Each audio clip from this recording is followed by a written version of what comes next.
সুপ্রিয় দর্শক শ্রোতা, আজ ২৬শে মে ২০১০ বুধবার। বাংলাদেশে জাতীয় সংবাদ মাধ্যমসমূহে প্রকাশিত সংবাদসমূহের উল্লেখযোগ্য অংশ নিয়ে সম্পাদিত অ্যানালগ নিউজ রুমে স্বাগতম। বর্বরতা, নারকীয়তা কিংবা নৃশংসতা যে নামেই আখ্যায়িত করি না কেন, লোমহর্ষক এই ছবিটি উপহার দিয়েছে সরকারদলীয় ছাত্র সংগঠন আওয়ামী ছাত্রলীগের ক্যাডাররা।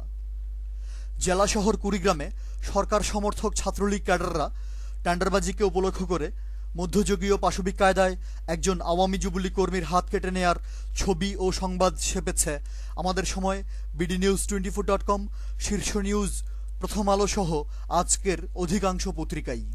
ছাত্রলীগ ক্যাডাররা চুয়াডাঙ্গার দামুড়হুদায় জাতীয়তাবাদী ছাত্রদলের একজন নেতাকে ধারালো অস্ত্র দিয়ে কুপিয়ে গুরুতর আহত করার সংবাদ এবং পিরোজপুরের জিয়ানগরে জনপ্রিয় একজন বিএনপি নেতার নৃশংস হত্যাকাণ্ডে খবর করেছে প্রথম আলো, যুগান্তর, আমার দেশ, bdnews24.com, শীর্ষ নিউজ এবং আমাদের সময়। আধিপত্য বিস্তারের দ্বন্দ্বে সীমান্ত জেলা যশোরে আওয়ামী যুবলীগের দুই গ্রুপে বেপরোয়া বোমাবাজি, রাজশাহীর চারঘাট এবং বগুড়ার ধুনটে ক্ষমতাসীন আওয়ামী লীগ ও এর অঙ্গ সংগঠনের বিভিন্ন গ্রুপে ব্যাপক সহিংসতা এবং দখলবাজিকে উপলক্ষ করে পাবনার সাথিয়ায় সরকারি দলের দুই গ্রুপে পাল্টাপাল্টি সংঘর্ষে ২ জন নিহত ও ৩৫ জন আহত হওয়ার খবর ছেপেছে জায়দিন, প্রথম আলো, নয়াদিগন্ত, যুগান্তর, শীর্ষ নিউজ এবং bdnews24.com।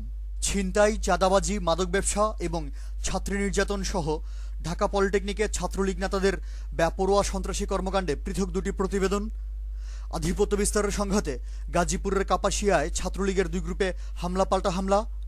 পার্বত্য জেলা রাঙ্গামাটিতে আওয়ামী ছাত্রলীগ নেতাদের বেপরোয়া টেন্ডার সন্ত্রাস এবং ঢাকা বিশ্ববিদ্যালয়ের রোকেয়া হলে ছাত্রলীগ নেত্রীর কাপড় চোপড় ধুয়ে না দেওয়ার অপরাধে ২ জন নিরীহ সাধারণ ছাত্রীকে ছাত্রলীগ কর্মীরা হল থেকে বের করে দেওয়ার সংবাদ ছেপেছে যুগান্তর, প্রথম আলো, জায়দিন, আমাদের সময় এবং নয়াদিগন্ত।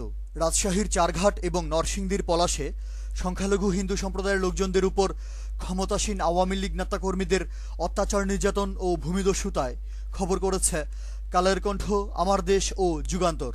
উত্তরাঞ্চলীয় জেলা পঞ্চগড়ে আওয়ামী লীগ এমপির ভাই একজন দায়িত্ব পালনরত সরকারি কর্মকর্তাকে বেধড়ক পেটানোর খবর এবং পর্যটন নগরী কক্সবাজারে সংখ্যালঘু হিন্দুদের জমি দখল করে আওয়ামী লীগের অফিস নির্মাণের সংবাদ ছেপেছে যুগান্তর ও নয়াদিগন্ত। পশুমন্ত্রী লতিফ বিশ্বাস তার মন্ত্রণালয়ের কর্মকাণ্ডে কোনোভাবেই যেন সরকার বিরোধীরা উপকৃত না হয় এ ব্যাপারে নির্দেশনা প্রদান করার সংবাদ এবং হাই প্রোফাইল আওয়ামী লীগ নেতা সুরঞ্জিত সেনগুপ্ত কেন্দ্রীয় উপদেষ্টা পরিষদের সভায় বিচারপতিদের সম্পর্কে বিষোদ্গার করার খবর ছেপেছে মানবজমিন, কালের কণ্ঠ, আমাদের সময়, নয়াদিগন্ত এবং যুগান্তর। বারোয়াউলিয়ার পুণ্যভূমি চট্টগ্রাম, দক্ষিণাঞ্চলীয় জেলা পটুয়াখালী, রাজবাড়ী এবং রংপুর সহ দেশব্যাপী আইন শৃঙ্খলা পরিস্থিতির ভয়াবহ অবনতিতে ছবি এবং প্রতিবেদন ছেপেছে প্রথম আলো, সমকাল, আমার দেশ, নয়াদিগন্ত এবং bdnews24.com।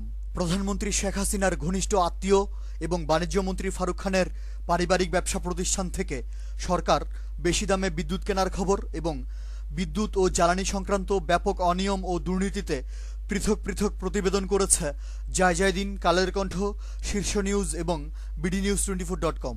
কুমিল্লার পর এবার সিরাজগঞ্জে আইন প্রতিমন্ত্রীর বিরুদ্ধে করা মামলা সকালে দাখিল করার পর ম্যাজিস্ট্রেট বিকালেই খারিজ করে দেওয়ার সংবাদ এসেছে প্রথম আলো, bdnews24.com, শীর্ষ নিউজ, আমাদের সময় এবং যুগান্তরে। অ্যানালগ নিউজ আজ এ পর্যন্তই। পরবর্তী নিউজ শোনার আমন্ত্রণ জানিয়ে আজকের মতো বিদায়। ধন্যবাদ।